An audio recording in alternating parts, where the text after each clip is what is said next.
Special Operation Forces are training with Ukrainians in Europe, but what are they training for? You're listening to the Propaganda Report. I'm Brad Binkley here with Monica Perez. Monica, happy Pronoun Day. Oh, thank you very much. Thanks you very much. Thank you. Or they. Or Z. Thanks you. I'm telling you that they pronoun is going to be confusing for a lot of people. It's driving me nuts. I'm seeing it everywhere. It's on signs. It's like, oh, all individuals are entitled to their space. This was like at a gym I was at, like the YMCA or something. And it was like, they are to be respected. It's like, no, it's not they. Then just restructure the rest of the sentence. You know what I'm saying? Like, don't make it an individual thing. Well, they're going to have to overhaul grammar here in a few years if we keep changing things up like this, because I know older generations or people who aren't in school are going to be really confused. I don't know how they're teaching this in schools. I'd be interested in knowing that. Point. My son goes to, like, this is an accident. I'm so stupid. I didn't realize, like, private schools had different reputations for their kind of politics. So he goes to, like, the super, super, super liberal school, and it's too late to turn back now. Plus, he can handle it, but I wonder how they do that, because it's a really good school. They really care about education. How do they, I mean, they, on their, like, 8th grade graduation, they said, well, you can choose between wearing a suit or wearing a dress. And, like, they kept saying, so if he or she chooses to wear a suit or a dress, and one of the parents, like, was foreign, she raised her hand, she's like, what are you talking about? It's just like, who wears the what? And the guy was like, we're just trying not to be binary, like, which didn't clarify anything at all. Exactly. So how they are non-binary in English, it's not even binary. It's like, it's not zeros and ones, it's ones and twos. It's not, you know what I mean? It's not he or she, it's he or they. It's a numbers question. I noticed some people talking on Facebook referring to a white guy as a typical cisgender white man. Because right. The guy had done something wrong, I guess. And I'm like, what? I know what cisgender is because I've heard it long enough. Mm-hmm. But I don't refer to myself as cisgender. Cisgender means your pronoun matches your orientation or your physiology. I guess I don't know it specific enough to answer that question because I don't know. It's really hard. I just know that I am referred to as a cisgender, and I didn't accept that label. Nobody but you don't asked have to be me. Straight to be cisgender. What I want to refuse the label, though. I don't want to own. I mean, you can't just give me a new word. Yeah, but you define by choosing your own. By choosing a pronoun, you get that label or you don't, and you can't control it. So if I choose not to choose a pronoun, I get the pronoun endowed upon me by progressives, is what it appears. Yes. And actually, I just discovered in one of the Quora things a new gender. It's called demisexual. Do you know what that is? It's people who identify as demi-more. That is on the spectrum. That is true. But no, that isn't what they call that. I don't know what they call that, but they call demisexual is when you're not, it's basically you don't like to have cheap sex. You only like to have meaningful sex. So basically, as far as maybe things are different. I don't really believe it. They say things are different where, like, chicks are into cheap sex and they don't care. I don't believe that. It's too primal. It's too lizardy chicks need a dude to pay for them and protect them when they're pregnant. So, like, there is a lizard in there in your brain saying, if you have sex with this guy, it has to be someone you can put in front of the cave for a while, who will stay there for you. You know what I'm saying? Like, birth control is supposed to disconnect that love and sex. Yeah. Because the love is for the protection, right? Am I not making sense? So birth control, demisexuals should not exist since we have birth control.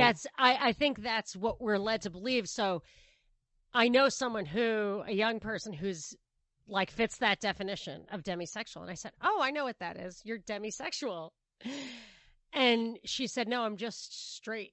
And I was like, but you know, you're not a cheap date. She was like, I don't want to be, you know, labeled on the gender spectrum. I'm like, it's just normal. You know, that's just normal. Yeah. It might be kind of an insult if someone says, no, I'm sorry, I can't sleep with you. I'm a demisexual. And it actually stigmatized. This label made it feel stigmatizing.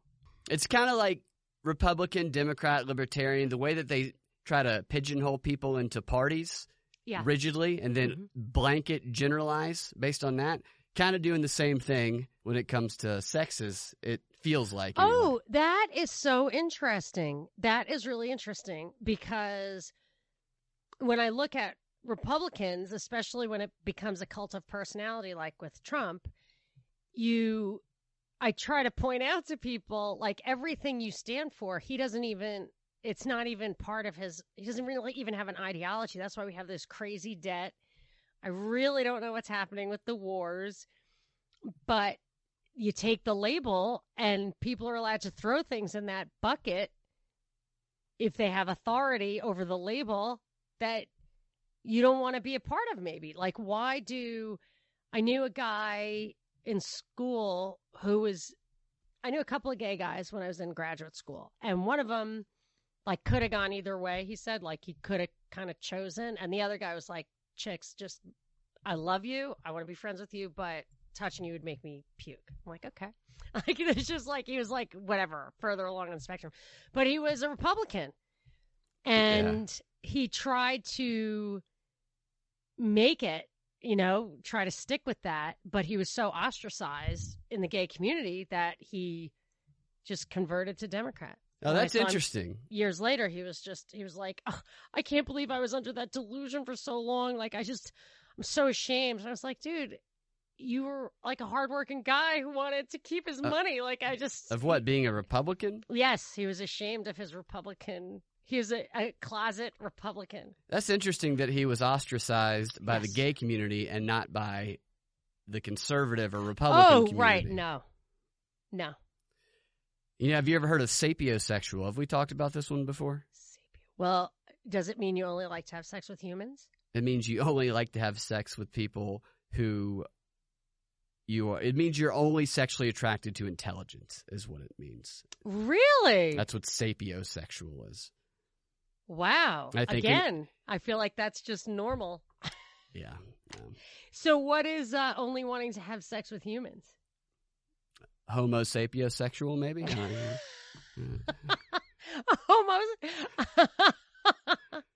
Homo sapia. I think it should be sapiosexual. Well, it already has a There's probably a lot. Hetero, we could probably homo sapiosexual. Do what? I think it would be hetero homo sapiosexual. That's going to be a mouthful. Pretty soon we're going to have these really long, drawn out. I can't do mouthful. That's not going to work. All right. Well, we'll save the rest of the sexual identifications for another show. There's a long list of them as well. Today, I want to play you some audio that's really interesting that is about the training exercises that the military is doing, or the special operations forces are doing over in Europe with the Ukrainians. And the exercise is called Operation Saber Junction.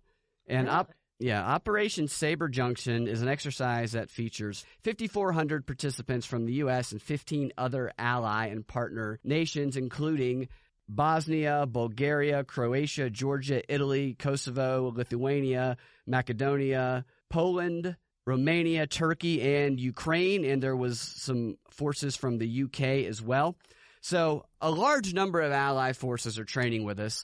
And the audio that we're going to be hearing is from the War College podcast. And the person who is going to be giving us the information is Marty Skovland Jr. He's a veteran First Ranger of the 1st Ranger Battalion, and he has been covering these training forces going on in Europe, where he says he witnessed the American Special Operations Forces training alongside their European counterparts, and that the threat that they are training for What's the threat that you believe they're training for, all these ally forces? I have to assume it's Russia. You got it. It's undecidedly Russia, according to this military correspondent. And he's going to give a little bit of that answer himself here. And I'm playing this clip to kind of set the background of their strategy, the type of approach they're training these military operations for. And so I think when you talk about like, okay, what are they training for? What are the things they're looking at? It's okay. We've got, again, a special operations-esque force from Russia coming in that's doing shaping operations, trying to turn Germans against their allies and kind of establish footholds, and then a conventional force rolling in behind them. How do we stop that? How do we prevent this from turning into World War III? How are we shaping the information operations? That was one of the very interesting parts about it. Okay, what he's saying there, he gives a little bit of background on that before, but it was too long to include, is he's saying that they're basing it off of what Russia did with Ukraine and that they sent in people to do shaping operations, quote, shaping operations, which is propaganda, which is information warfare, right, plain clothes people to go talk to people in the communities and the towns and to lay the groundwork for a military invasion is what he says that they did in Ukraine. And what he's saying here, at least what I gather that he's saying here, is that they're training to do the same thing, to get the propaganda forces in the plain shirts on the ground first to lay the groundwork for a military physical type of operation if it goes to that next.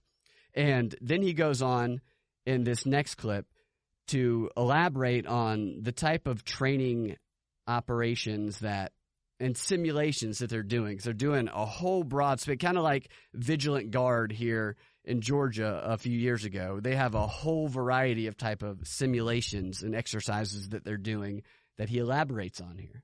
They have an entire fake intranet, I guess you would call it, but like a fake Twitter, a fake Facebook, that the military leaders were having to go on and kind of address, do counter propaganda messaging and shape the information operations, to kind of keep the locals, on their side, basically.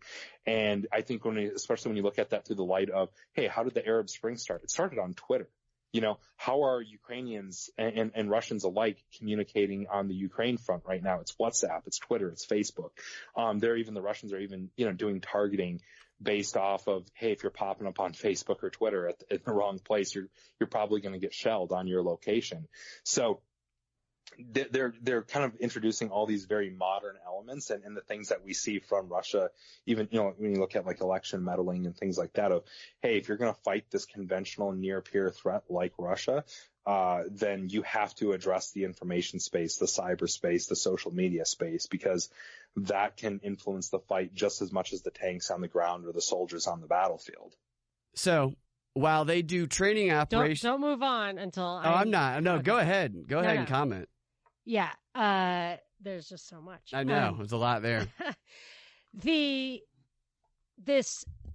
reminds me of the U.S. Army War College thing that I was talking about. It's probably here somewhere if you need the exact name, but we've talked about it before, where it was in 2000, I believe, where he starts talking about how like the internet's just going to change everything because like as I synthesized that and the Cass Sunstein conspiracy theories thing, document memo, it was very clear. It seemed to me, and the Quartz article about the start of Google, when you put all these things together, it looks to me very clear that they actually created the digital space in order for it to be the public square, for it to be the political meeting place. And he says, like, the Arab Spring started on Twitter. And I remember people at the time saying the Arab Spring could only have been started on Twitter. It could only, or Facebook or whatever, could only have been started the way it was, just spontaneously emerging everywhere at once through social media. And I would say, as somebody who, I've been using Twitter for 8 years. I have a radio show that reaches tens of thousands of people every Saturday, also for 8 years. And I have tens of thousands of tweets, original tweets from me. And nothing. I mean, one or two things have ever gone viral, and I come up with some good stuff. I come up with some interesting insights that people love. Like, just I get emails like, "Wow, that blew me away," but it's so hard to get things to like. Yes, things do go viral. That's true, but for something like this, to hear a person in a position of the ability to do it talking about how they're training warriors to use that space for war purposes, and he actually refers to Arab Spring, this to me means that's what it's there for. That's what it's there for. It's this connection between the digital space as it's virtual reality, right? I mean, it doesn't have to even exist anymore.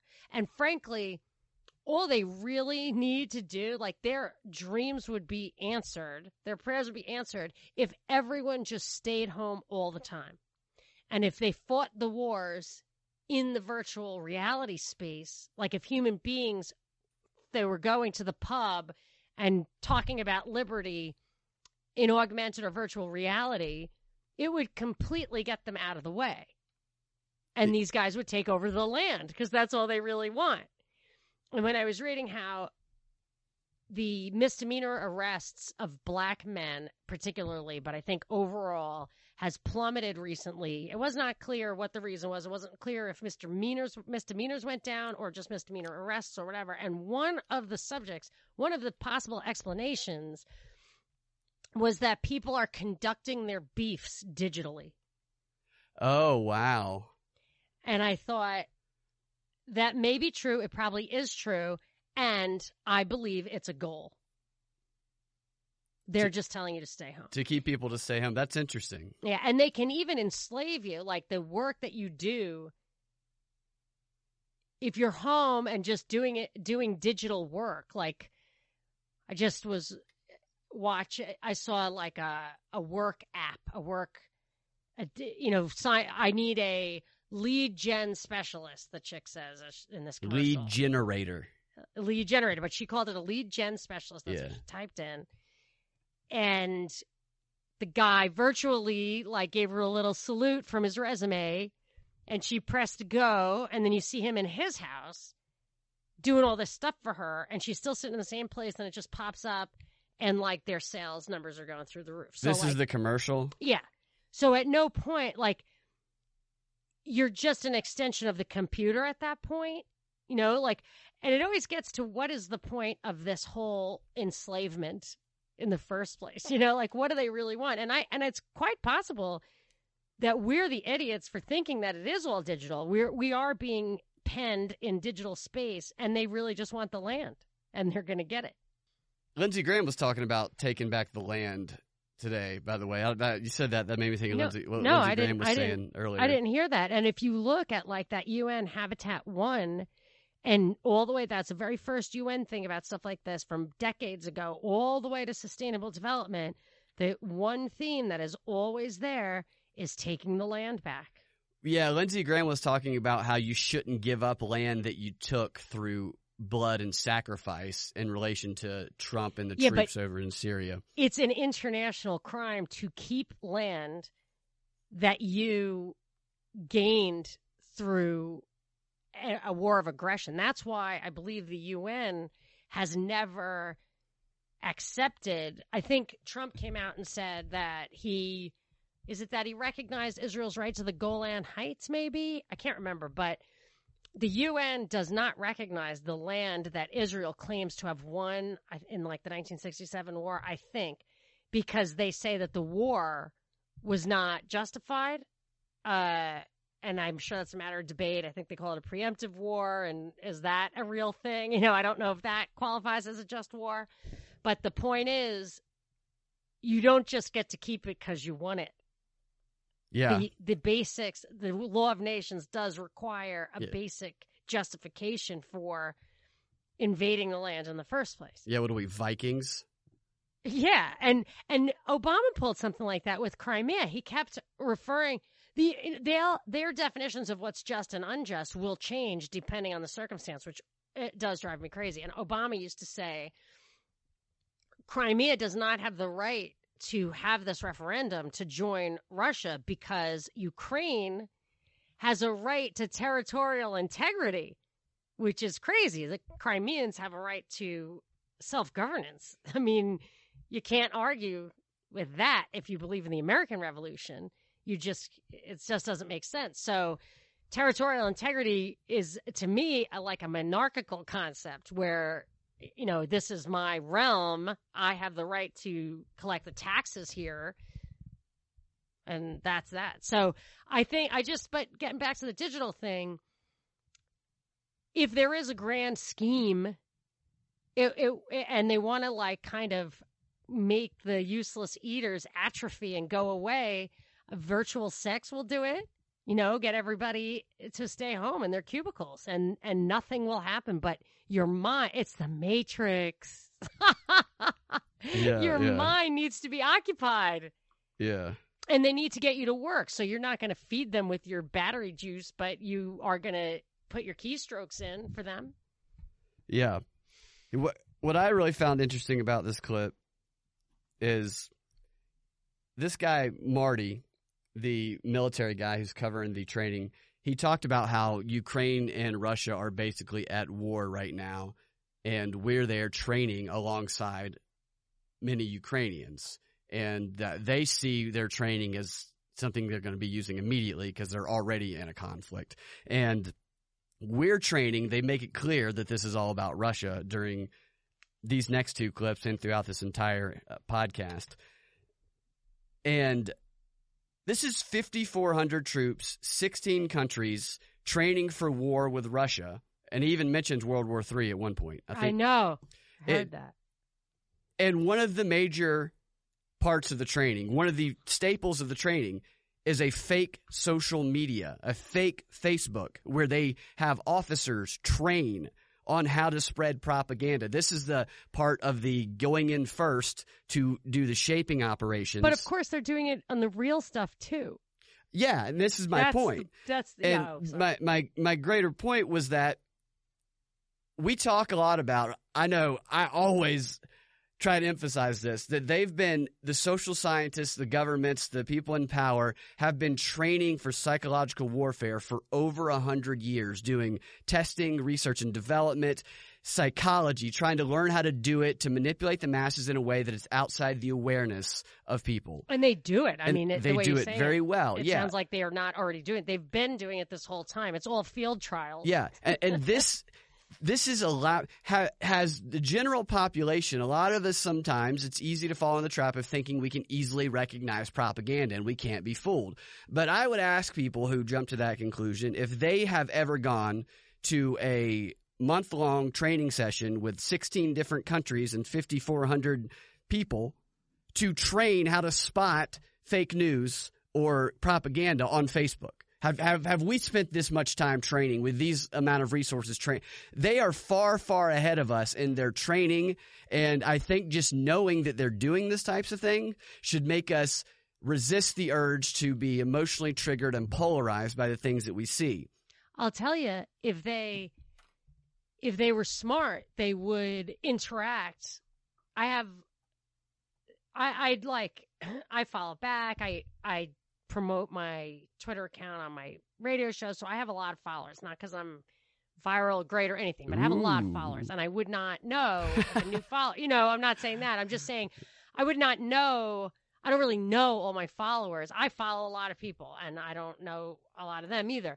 But people could communicate with me, and they do, who I don't know, and it sounds funny.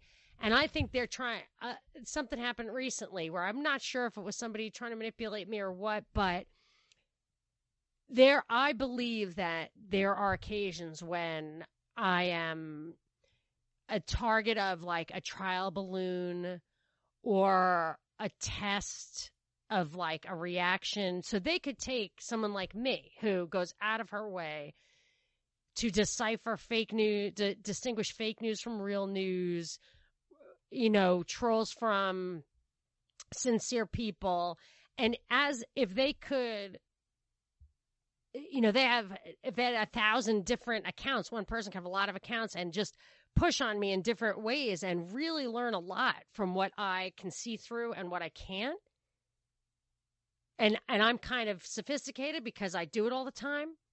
That's like my job is to try to tell what's real and what isn't real. So they could take that information and then use those techniques. That's why I try not to ever out a troll. Yeah. I like them to keep coming back at me under the same handle so that I don't have to like refigure it out every time I get a weird. Yeah, you don't want them to send somebody better. Or themselves, like under a different name. Like, oh, she figured this one out. So now I know where to start with her because I just learned how I outed myself. Yeah, good point. So I try never to do that. But I'm just saying they could learn from me, from my reactions, how to deal with people who it's not their job. It's their hobby. I mean, I'm just saying those trials are happening right now on Twitter with you. Absolutely. And me and everybody listening. And they're really learning. And one person I heard instant feedback. Yeah, and one person I heard from something you played, or I think it was something that I found myself, where the guy said that a big part of, maybe it was one of those guys that you played for us last time, a big part of what they're doing over there is probing Russia's capacities and reactions. So Ukraine does have a war in I think it's just 2 of their provinces over on the edge with the eastern border with Russia, where they haven't given up yet. It's small. I don't know how significant it is to Ukraine, but it's possible they're keeping that going on purpose just to see what Russia's up to. I'm certain that you're probably right about that. And he elaborates, he just marvels over this social media training that they're doing in these next 2 clips. Let me see here. Well, let me add one thing while you're looking at that. Most of the countries that you mentioned, I believe, are former Warsaw Pact countries.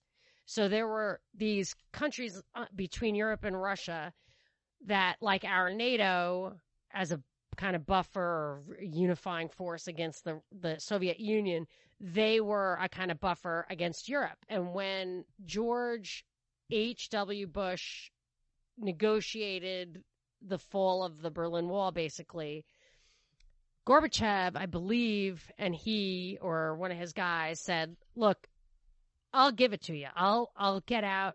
You can unify Germany. We'll let this whole thing collapse, but you can never put the Warsaw Pact countries into NATO. And they're all in NATO. Clinton brought them all in. Yeah. And but those are the buffer zones. I mean, that's very aggressive to be right up all those countries doing those exercises right up against the Russian border. Yeah, it seems like a World War III lineup almost. Yeah, like they're all just standing on one side or other of the border. But so it could be a provocation, it could be whatever. But I feel like I think it's information gathering primarily. And training. It is going to be the training and the psychological warfare. Now here he goes into further detail. Interoperability for forces is a big thing. That's what I didn't like about, one of the many things I did not like about the proposed North American Union. Interoperability, what does that mean? Interoperability, so that, like, what this said in the North American Union document by the CFR, written by Weld, signed by Heidi Cruz. I've talked about it a lot of times in the context of immigration. But one of the provisions is that they would practice interoperability of military and maybe even police on the borders between probably Canada and the U.S., but what alarmed me was the Mexican-U.S. Oh, okay. So they want their military and their police and everything to be able to interoperate. And the issues with that is we don't all have the same laws and protocols or rights and defenses. I mean, we do in the eyes of God, but not necessarily. So, and then there's always the other problem where the further you get away from camaraderie in the community with the authority. So your local cop whose wife is your kid's teacher and brother is the pastor, like, you know each other. That's like a small town Georgia. But as you get to where there's a federalized police force or a police force or army that doesn't even speak your language, isn't even from your country, you lose the sense of being on the same team, and then it becomes hostile and dangerous. And I almost feel like they want to make sure that they always have people who, the interoperability, I think, could morph into just swapping. Send the Americans to Mexico and send the Mexicans here, and then they'll have no compassion whatsoever or compunction against shooting people, the zombies or whatever. Well, one of the lieutenants said that this exercise is about building friendships and relationships, teaching each other lessons about how military works and expanding from theirs. And they talked a lot in this podcast also about that very thing, interoperability. They didn't use that language, but they did talk about the relationships. But that's like the international brotherhood of cops. Like, as that gets stronger, we get more of this us or them mentality, shoot first, ask questions later. The big thing that came out of Fort Worth, that guy, it's, you can't really see it from the video, but supposedly shot a woman through the window in her own house. She's black, he was white, and it's getting that racial angle. But one that was very, very disturbing that nobody cared about in Georgia, William David Powell was shot by cops. And he was defending his own home from a wrong address call. And for me, like, the message it's sending is, I wonder if there is a protocol out there that just says, if you see a gun, shoot the guy. And that will trickle down to the population to where they will no longer want to risk self-defense. And they'll start not having their arms because they're just afraid a cop is going to come kill them if they see it. So I feel like as the military or the police or whatever become this like supranational team, and they just think of themselves as the army of the elite, taking marching orders that transcend any kind of national unity, I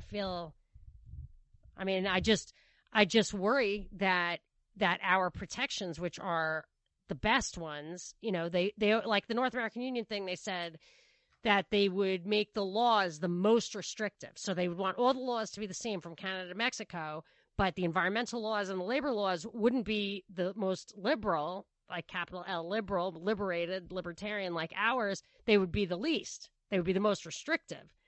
So I really don't mind if there's no nation states. I'm in favor of that as an anarcho-capitalist, but not if there's a super state with the most restrictive laws, the most authoritarianism, the most totalitarianism. That is what I worry about with this stuff.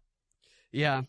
And we hear a lot of talk over here about preparing for the certain election interference and impeaching for foreign election interference because Trump allegedly went out and tried to get a foreign country to help him with his election. And yet here we have an entire training session with 16 countries, 5,400 people training to do interference, maybe not in elections, but to use the same approaches that they say are just evil and horrible that is being used on us. Well, that Stacey Abrams internship at Yukos Oil, which was a Kissinger operation, there was a lot of stuff on their website about how they're going in to teach the children about civics and everything in Russia. Oh, so, geez. I mean, that is interfering in the politics of that country. And that article, that action thing from between EU and Ukraine, it was like 500 points I tweeted yesterday of, how they want to go in and change the way local governments work, the way they propagandize their population for health. There were 500 items of how to make Ukraine EU. If that's not interfering with another country, and they ran the democratically elected president out of town. Yeah. Okay, so he continues to elaborate on the detail of the propaganda training, which is what this is, in this clip. And this, to me, sounds like what the Committee on Public Information, the first large-scale organized propaganda organization for the United States, which helped get us from neutral into craving World War I, that Edward Bernays and Walter Lippmann were a part of. It sounds like the digital version. I was about to say the digital virgin. I don't know what that is. Hey man, there are going to be, heaven is full of an infinite number of digital virgins. There's going to be nothing but digital future. Virgins in heaven when you die. It is that you've really stumbled onto something there. I think the digital version is going to be the carrot on the stick in the future. Well, and also another interpretation of that could be the digital virgin is the one the government does not want to exist because it could be people who refuse to go online, who've never been online. They're off the grid. Wow, yeah, like people who were born without the hole in their neck for the Matrix. Yeah, the digital virgin I wonder, could you opt to be a digital virgin? Could you re-virginate in the digital? Once it's done, it's done. I'm sorry. Could you be a digital virgin? You could be a born again digital virgin. Come on, don't you get to choose? At least for the first time. Yes, I think so. Yeah. All right. So here's the digital version of the Committee on Public Information propaganda campaign. The modernized version of the World War I United States propaganda organization. Is what it sounds like to me anyway, their tactics. What does that look like? Can you talk a little bit more about that? I think that's just absolutely fascinating, this kind of propaganda war that happens online. Yeah. So, for example, one of the days that I went into take kind of a peek behind the curtain with the planning cell there, it's the special operations planning cell that they have local at Hohenfels that sets up a lot of these scenarios. And they showed me a video where the commander of the 173rd kind of had to go on social media on video and address the locals of hey, we're coming here to support you. Do not side, basically this plea to not side with the Russians. And of course he didn't say Russia, but they had a notional name there, but everybody knows what we're talking about here. Right. And so he kind of did this plea there. And then you show the lower level leaders, putting out basically good news stories of delivering, MREs to villages that have been cut off by the fight and stuff like that. It was really interesting there's definitely, I think, a lot of learning curve there, especially for leaders who didn't grow up with the social media environment, who are now in charge of brigades and divisions and that sort of thing. But it was definitely a part of the scenarios. It wasn't something that you could ignore. You had to, if you were a leader, outside of the very most basic tactical level, you were aware of the information threat and the propaganda threat. Newspapers, stories, training, and going to say, hey, don't listen to Russia. Listen to us. Begging. He said begging. Please. I'm pleading with you. Don't make me get my gun out. I mean, don't make me. I wonder how they're doing it in foreign languages. I wonder how subtle it is. That's a good question. I mean, it's clearly not going to be what they call white propaganda. It's not going to be, hey, I'm a U.S. Army colonel and I want you to vote U.S. I doubt, there's no way they're doing that. Here's the policies of our countries compared to the policies of Russia. Would like for you to think about it, then decide who you'd like to side with. So wait, this is the U.S. Army College. Who are these guys again? This is different from what we heard last time, right?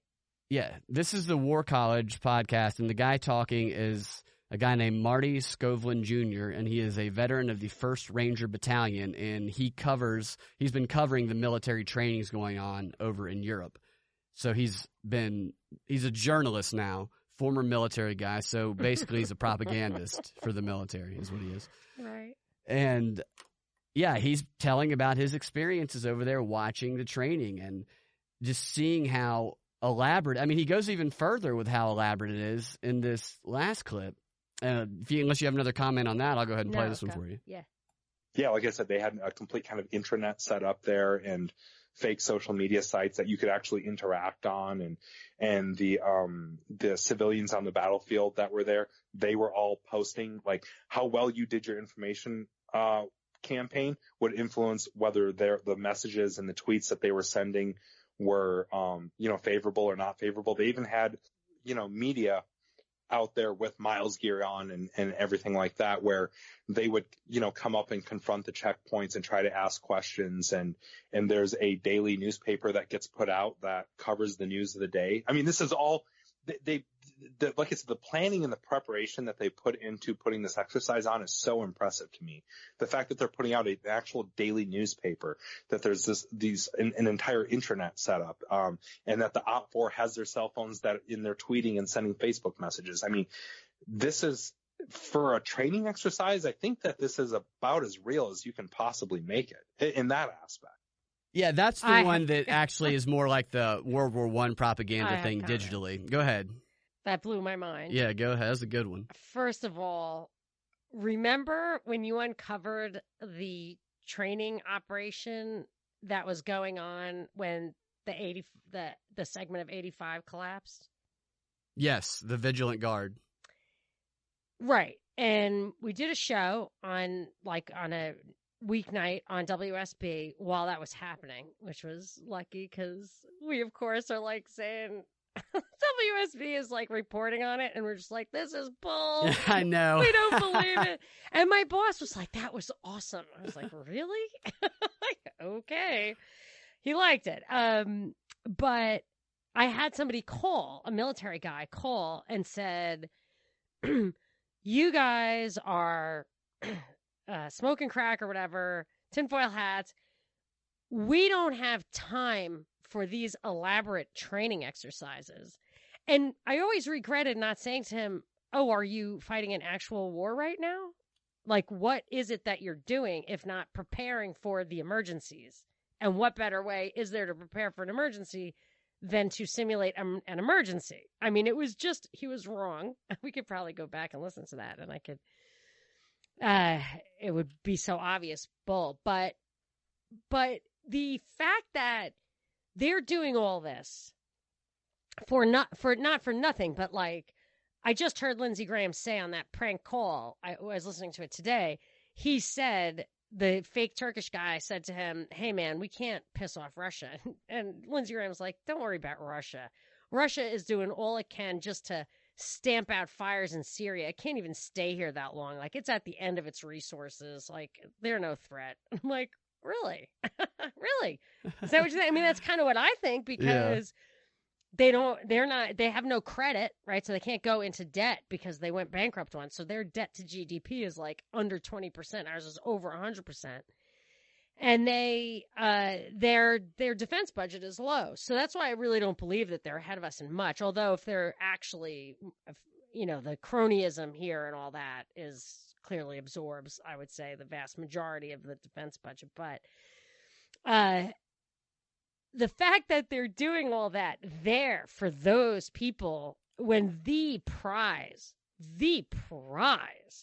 is controlling the minds and gaining the mandate of the United States population. I mean, that's what these guys, the report from Iron Mountain is so instructive in so many ways, regardless of whether it was the literal truth, facts are facts, but truth is truth. Say it's a metaphor, it doesn't matter. It reveals, even if you just thought it up in your own head, it's not about it being black and white on a piece of paper, but the way they talk about it must be, to me, it looks exactly like how they think about it. We have a hierarchy here. We control the world as is, this world. And this world, unfortunately, is changing so that war, it's hard to justify war as a real organizing force in the world, because if everybody had nuclear weapons, there would be no more war, which is true. And that was Tesla's vision from the beginning, as a super weapon that everybody could have. Nikola Tesla, not the more modern Tesla. Not Elon Musk. Not Elon Musk's Tesla. Company, no. Of course, he hijacks the name Tesla because that, whatever, neutralizes it exactly right. So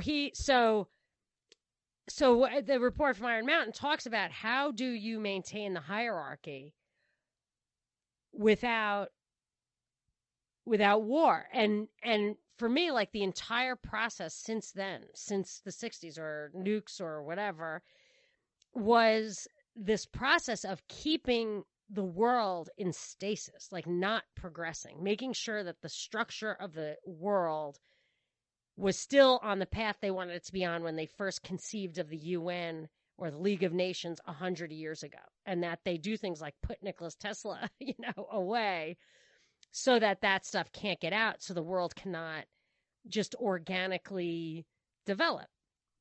And then so as part of that effort, so they take half of our money and then they leverage 100% of the GDP on top of it. So they take half and then on top of it, they have trillions of dollars that they use for one purpose, in my opinion. Like, I believe it's a pathocracy. They're not doing it for us. They could solve all the problems that they run on if they, as a unit, wanted to. So for him to be doing this stuff for some exercise on over there, I would say you could expect them to be putting 10,000 times that effort into controlling us and our viewpoint, not for no other reason, but that what Americans perceive to be their opinion is the justification for the entire world order. You hear people in other countries saying, we, and they mean the U.S. I hear people from Japan, from Canada, from England, they say we. Like, all Westerners think of the United States president as their president, and like, it's weird. Or whatever, like that kind of a thing. Like, they have a stake in our government because our government kind of runs the world. It overly influences their government. But because we have this touchstone of the Bill of Rights, we have this panacea or like a facade, a patina of like justice as this country of self-governance, of democracy, of objective human rights. As long as we believe that, and we're like, well, but this is the democratic process. As long as we believe it and champion it and validate it, the world kind of, I think, accepts it. And so they would put all of their efforts to the last penny in making sure that this illusion of self-governance in the United States is maintained by the population. Yeah, and the get out to vote drives, I know a lot of people don't like this, but getting that engagement and that stake in the process is what makes people remain under that control. And I know it's a double-edged sword, but Vladimir Lenin talked about it frequently in his organizing books. You must get as many people to vote as possible so that it justifies and validates the system of control that they have in place. Wow, yeah, because I have thought that. I never heard you put it quite that way. I have thought of that before. I ask people that as a thought experiment all the time. When they talk about voting, I say, well, do you believe that any of these candidates, like these two candidates, anyone who might actually have a chance of winning, is really working for your interests, or even what they perceive to be your interests, or for what they perceive to be the interests of the American people? And invariably, or most of the time, people say, no, not really, but it's the less of two evils. And I say, what if we all stayed home? Yeah. If we all stayed home and 3 people voted and the person who won got 2 votes, would you do what that guy said? You wouldn't. It would completely invalidate it. It is only validated because you have said, I choose this. Yeah. I prefer this. Exactly. In my infinite wisdom, this person I choose to obey. Consent to his government. I asked my friends a very similar question about that. Yeah. If we all stayed at home, then I'm saying I know it's not going to happen, but hypothetically, if we all stayed at home, it takes away their power. All of their power is gone if everybody stayed at home. Why isn't Stacey Abrams calling for a voting strike? You're right. This system is upside down and racist. I was listening to a YouTube video the other day, and the opening premise, I forget what the station was. The guy asks his interviews, the first thing he says is, it is my position that white supremacy is the reigning ideology in the world and that all policy is meant to suppress people of color. And I understand where the guy was coming from. I get it. Like, he wasn't just like pandering politically. Like, that's how he feels, and I believe it. I would like to tell him personally, I am not on, I'm one of the people I'm no friend of that hierarchy, and they're not going to save me because I have lighter skin than this guy. But in that case, why work to maintain it? Why work to validate it? Why work to, to shore it up? Why say that it's valid? Because that's what you're saying. If you're saying get out the vote, you're saying the existing regime, the existing schema is valid. Yeah, and it should really be a telltale sign when someone proposes the possibility. If you're in mixed company of liberals and conservatives and you propose the idea, I know because I've done it a number of times, the idea of what if none of us voted, then that's the one time in the night that they will all agree to be against you. And tell you how stupid. Why not pull out of Syria? Yeah, exactly. You're sick. Yeah.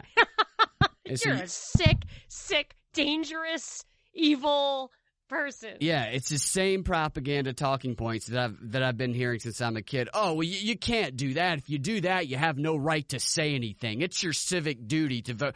But give me a break. That's complete bull. It's bull. I have every right. I am not consenting. I'm consciously choosing not to vote.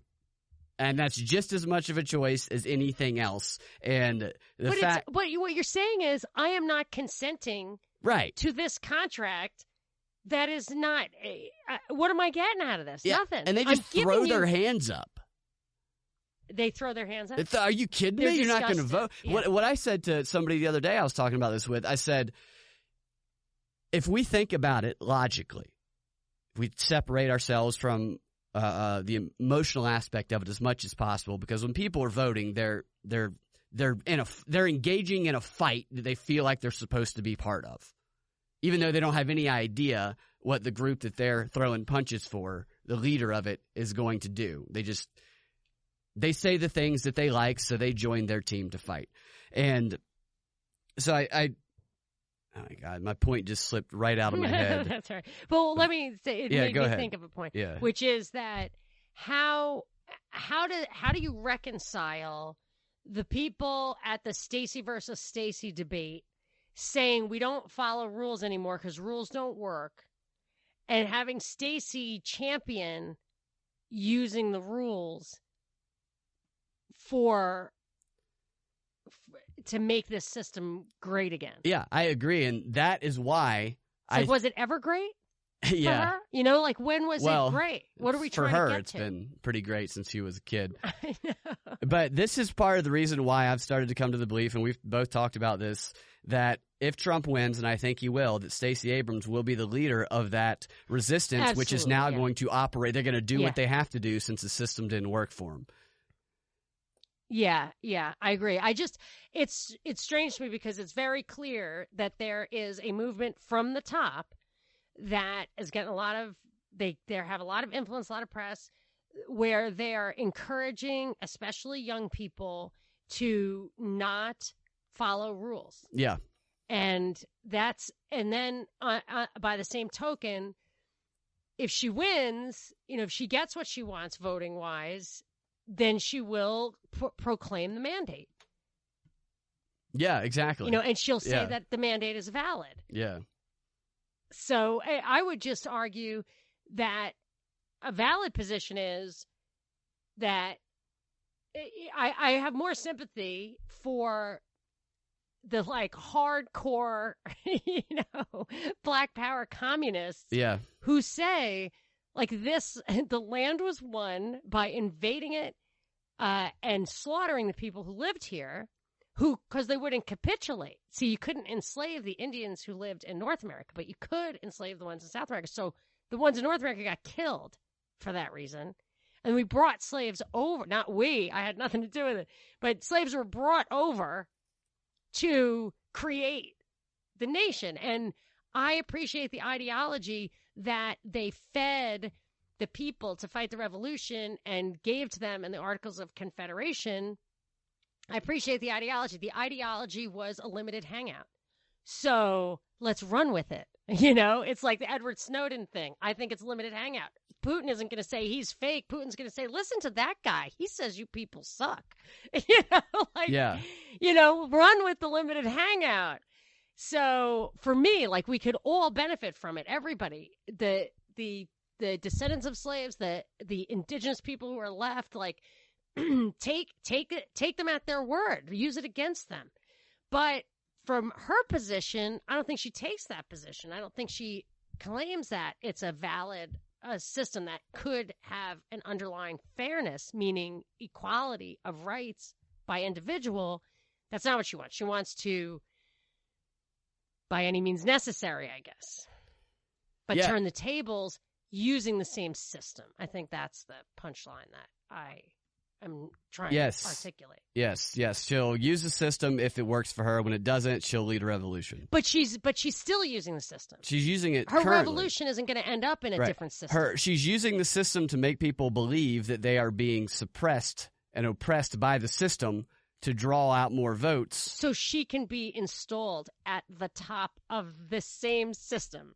Yeah, and even if she's not... That's why she's at the CFR. That's why she works for Kissinger. That's why she was in the State Department. The very act of doing this nationwide voter training, which is what this is. She's training people to do get out the vote stuff and to basically the same stuff that she did in Georgia.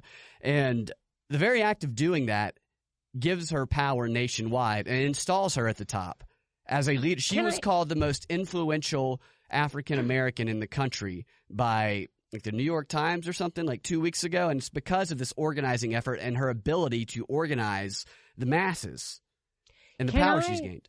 Can I rattle off, because it's been a couple of years since I rattled off her internships? Internships that she did as a youth. So she did that Telluride program in high school. She's a member of the Council on Foreign Relations. She's a Next Generation Fellow of the American Assembly at Columbia University on U.S. global policy and the future of international institutions. This is a feeder program for the Department of Defense. The American Marshall Memorial. She's an American Marshall Memorial Fellow. The Marshall Plan, I believe, was the thing after World War II in Europe to rebuild Europe with American money.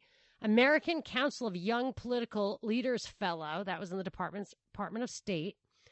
A Council on Italy Fellow, a British American Project Fellow, which is defined by some as like the deep state, your type of deep state, Binkley, or like the UK and the US meet in secret to control the world. A Salzburg Global Seminar Freeman Fellow on U.S. East Asian Relations. A Salzburg Global Seminar Fellow on Youth and Civic Engagement. An Aspen Rodell Fellow, a Hunt Keen Leadership Fellow, Harry S. Truman Scholar, that's very prestigious, and a Yukos Fellow for U.S.-Russian relations. And Yukos was a huge Russian oil company riddled with scandal, by the way. This is my notes myself. Broken up for unpaid taxes. Yes. Oh, yeah, and she was a tax advisor. Sounds like she had a terrible upbringing and really rough childhood. Right, she didn't. Let me just tell you, I did not have all this, and I wanted it. Like, I didn't want those particular ones, but like I wanted to change the story of my life from, urchin to holes of power. I've since kind of realized that my father was right about all of it all along, and that's probably why we were urchins, because he was just like, I'm a truck driver. Sorry, I'm not. I don't care how well you kids do on your SATs. I'm not throwing you into that. I'm not letting you serve the dark forces. But that I'm just pointing out, like, that is not a chick who is looking to overthrow the system. Yeah, I thought you were going to stop it. That's not a chick. I'm glad you kept going. I know. I remembered what I was going to say earlier. I thought you might. I remember about the voting thing and how, like, Linda Sarsour and them, when we listened to that Women's March panel discussion thing where they were saying vote D straight down the ticket. We hear people say vote R straight down the ticket. People are encouraged to vote along those categories that they are pigeonholed into, and then by the mere fact that they're pigeonholed into them, and then it's turned into a two-team fight, they start to take on. You can start to manifest reality to defer to the party lines, even if that's not what you might believe. It doesn't matter. The other people will perceive you as believing that. So either way, that's how it works. It's the serious stuff. Yeah. Yeah. Seriously, like that. Liberals are like, we need to get back into Syria. It's Right. like, listen to yourself. Yeah. And so when you vote straight ticket, you're voting for people undeniably that you've never heard of. Almost everyone who just votes straight ticket just to do Yes. that, almost none of them have investigated and gotten to know all these candidates. It's like when I was in Peru and everything was vote the pencil because Right. people were illiterate. And that's my point when I talk to people who are so rabid about this, that I'm like, don't you understand how illogical it is to go in and vote for someone That's who how I you've feel about never heard sports. of, never seen, and know absolutely nothing about, and yet you think it's my civic duty to do that? Right? To validate, to just get your brand painted It's your on your butt. civic duty to vote for this stranger who you know absolutely nothing about, who history has proven that Right. people who run for these positions from time to time end up being very terrible people that you're giving power to. That is Maybe- the most insane thing I've ever heard of. Maybe when you're 18, you choose and they like brand you on your left butt or your right butt, You get an R and an L? an R or D, Or, and that's yeah. it. Yeah. And then you get that forever. But it's like that's how I feel about sports. But at least sports, it's like your school or your town, and that's the way. Because you think that they care about you. You know what I mean? You think you're on the same team as the team of your school. Of Oh, course. gosh, no. You know, but there I mean- are behind the scenes deals, and there's tons of like people throw games and stuff's fixed. Like you cannot count on that. But at least I understand that it's like red versus blue is really my town versus your town. Okay, I know that you're sensitive about that because of the way you were born. Yeah. I know you were born a Georgia into Tech Georgia fan. Tech fan is something. I nobody would choose that suffering ever. Sorry, is the Braves the same? We can't say that about The Braves are almost more suffering than Tech. Just Really? enough winning, but never actually. Just one time did they go all the way. What year At was least that? a little bit. 1995. It's a long So, time ago. in your lifetime. Yeah, I vaguely remember. You it. vaguely remember it? Yeah, because even when I try to remember it, I try to suppress it because I don't want to have any good feelings. It's like around having it. a great wedding night and then like going through a horrible divorce. Like you're never going to look back. Yeah, I'm not going to look back at that wedding night and enjoy that again. It only brings me more misery that it happened one time. Because you could taste it. Yeah, now I it. want it again. I'm sorry. Yeah, it's all right. It's just funny. So that clip, I just want to kind of reiterate that they're training people to create daily newspapers, to do a whole fake social media. I mean, social media is fake in and of itself. That's kind of a oxymoron to call something that's fake.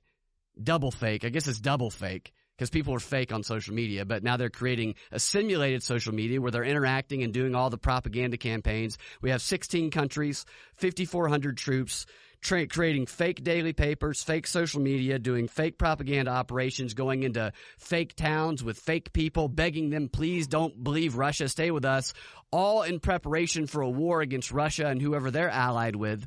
All of these things are going on leading up to the 2020 election. Along with this going on, we don't hear about this stuff in the news. What we do hear about in the news is we hear about Giuliani's associates getting arrested and how the Giuliani associates that they were having get dirt on Biden in Ukraine somehow makes the Ukraine interference Russian interference. And we're hearing about escalating tensions in China, and we're hearing about escalating tensions with Iran, depending on which week it is of the month. So we have all of these war themes going on and these propaganda and these interference themes going on, and we're also training our troops with 16 countries for a war. I don't know who we're going to be fighting against. I don't know if the axis of evil is going to be Iran, Russia, and China or what, but there's something. We're building to a peak here. It seems like. I don't know how far away it is. Yeah. When I was listening to that prank call of Lindsey Graham, like, he really sounded, it sounded like you could hear what he was going for. Like, he wants the free trade agreement. He wanted the F-35s. It was definitely in his interests. Like, he was on a mission. And I realize now how things are turning out. His mission was not necessarily like shoulder to shoulder with Trump's ideas or other competing interests. But he did say very casually, like, we just can't have Iran running Damascus. I mean, they are really, like, the thing against Iran. Like, there's back office stuff that happens with Iran also. And even, I think, the Iran-Contra thing, I think, involved, like, Israel sending stuff to Iran. So, like, it isn't even as simple as two sides in the Middle East. I don't know what the... Yeah, I mean, the more I look at this stuff, it does feel like these conflicts, Iran, Russia, China, that they're on one side. And I don't know what the heck we're doing with China either. I mean, we're really taking the gloves off. And I just... We're in the midst of, you spoke to this earlier, a massive worldwide social experiment when it comes to social media and the internet, and the amount of propaganda that they're throwing at us and I'm sure everybody in the world is probably a new level of information that's ever been targeted at human beings. This quickly paced, this amount of information, these different strategies of emotional agitation that they're trying, they've been building upon this for a long, long time, but it did not used to be this way before the internet. Propaganda was still massive. They still had mass communications. You could still reach the world. You could still, as Edward Bernays put it, kind of whisper into the ear of the world from one place, from a central location. But now it's like they're inside the brains of the entire world. And they're intending to. I mean, I'm convinced that the eyes and ears of our kids are being, at best, recklessly sacrificed to electronics because absolutely all the more access to, like, closer and closer to your actual, like, gray matter. When we hear this stuff about this type of training that they're doing, it's not, like you said, it's not like they're just going to use this against Russia or against other countries. We already know that that's not the case. They're going to use it even if they have to accuse someone of being a Russian who is an American. They'll do that to justify using propaganda techniques against them. I mean, they're throwing soldiers out as tripwires. Yeah. That's normal. I think I have an idea about China, though. It's a possibility that China was set up by Nixon and Rockefeller and a lot of people to grow and prosper and be successful. And I don't know if it was to do the thing that Rockefeller said, I think it was, who said, like, in order to control the whole world, you have to unite East and West. And in order to do that, you have to slow down the Western cog and speed up the Eastern cog, or they can't, like, fit together like an, engine and a transmission or whatever. So that was my metaphor, but analogy. So what might be happening, I think it's probably very hard to win over a completely foreign culture with a kind of millennial history that China has of not, they don't look up to the West. It's not, they had their own triumphs and superiority, and they've been around for 2,000 years. Yeah, I'm sure more than that. I assume. I mean, I know, like, the writings and stuff. We didn't give them a hand up out of nothingness, and so we went over and we westernized them. We gave them this opportunity, the tools, the defense stuff, tech, and everything. And they brought a lot of the surrounding areas and their own backwoods out of the rice paddies and into the factories, which serves a couple of purposes. It creates more, I hate to use the kind of communist nomenclature of slave labor, but who knows if you could say psychologically manipulated, economically manipulated workers, at the same time that they open up the new market, so that you just keep, that kind of expansion is, they're not going to stop. It reminds me of the paint company that says cover the earth, and it just is throwing a can of paint over a globe. I'm just like, yeah, you're not getting that. That's what they're doing. They're not stopping until they've covered the earth. But now China sees that, and they're doing, like, the Silk Road, and they're way into Africa, and maybe it's time to pull back on that, like the internet. The Department of Defense gave us the internet, and how are they going to get it to stick to catch on by giving us all this information and give us a dopamine and giving us connections and giving us, this sense of stardom or whatever. And now, I mean, you can just see the hammer come down on that. I mean, the surveillance started under Obama, and the censorship on February 14th, 2018, the internet closed. So that you can just see they gave it to us, started in the Department of Defense. Nobody even disputes that. And then they shut it down. And maybe that's where we are with China. Possibly. It's possible. What I wonder about is whether or not in the propaganda studies a lot, they talk a lot about how in order to get a country ready for war, that leading up to the war, you unify them behind the purpose of going to war. Unless you're trying to destabilize that country, then you divide them up so that they will lose the war. I'm curious if they're going to continue to attempt to divide America leading up to a war, which would mean subverting, which I think would completely eliminate the democracy, even the shell of a democracy as we know it altogether, or if they're going to unite us, positioning us to be victors in a war. Well, yeah, I think seems clear to me that the divisiveness is coming down from the top, and that it could be that they are constructing a narrative or preparing a narrative, preparing a legacy where, like, how they say that we got into World War II because FDR wanted to get us out of the Depression and it worked. Yeah. Right. That's a narrative that I don't buy. I think it's more likely that he kept us in Depression to justify going to war. Yeah, yeah. To make up a story. And I think it's possible that civil unrest will be used as a mildly sophisticated argument to justify war. So the FDR keeping us in Depression to take us to war, or using the Depression to get us out of war, isn't really something that you necessarily feed to the masses, but you use it to write history in a plausible way. Yeah. And I see what you're saying. That could be what's happening on one level. Right. And when they're doing it for a reason. And when you label half the country who doesn't agree with progressive values as being essentially Russians, then in a way, when you write history, you can say the country was united against the Russians. Absolutely. Absolutely. And if I try to look at that sometimes, when you go back to World War II, World War I, or any war, you look back, or Lincoln, they'll call people who object to the war foreign agents. Yeah. They've always done that. I think it's tautological. It's like, well, you were obviously Russian because you didn't support the war. Yeah, it's like, no, but I'm not. I just was thinking about it. All right, I know we got to wrap up.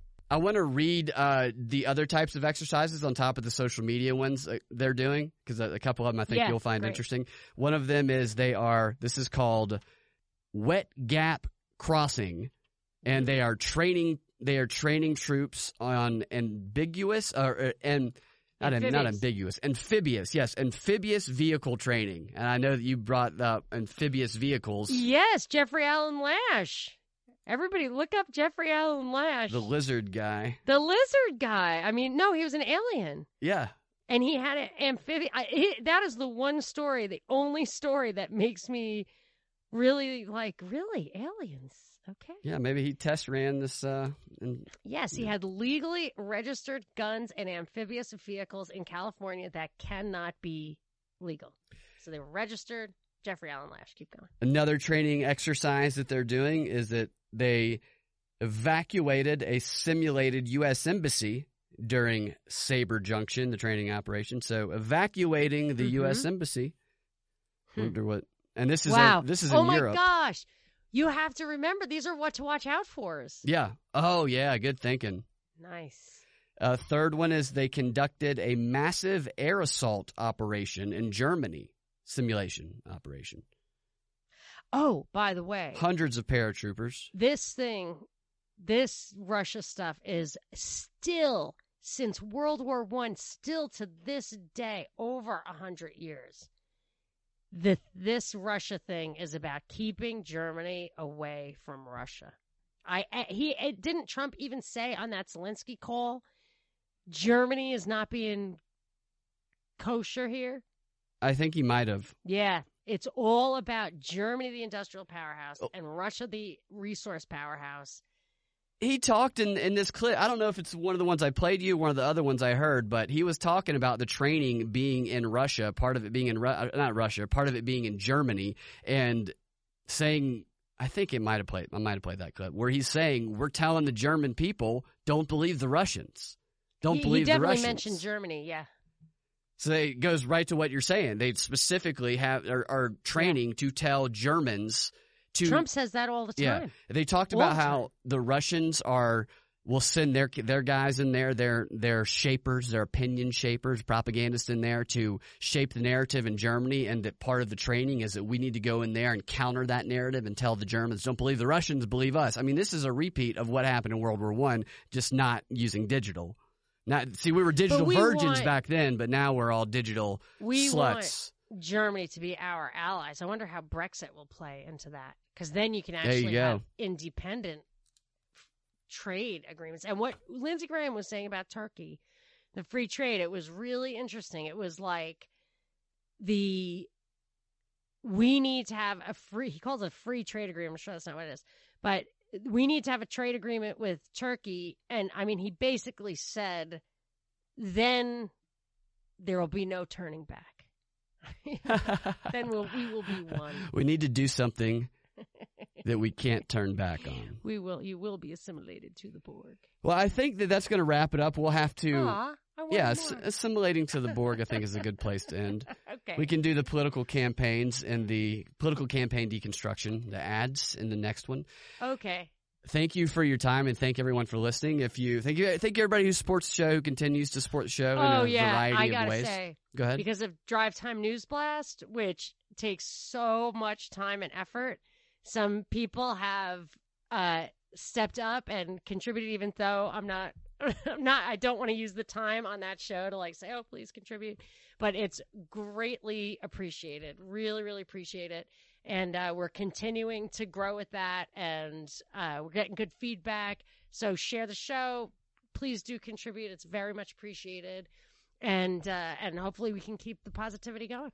Yes, and you can contribute via Patreon or PayPal or any way that you have in your resources, whether it's sharing the show, telling friends, telling your mom or dad, just helping us grow. Or even posting some great articles and insights to the press pool at thepropreport.com. Yeah.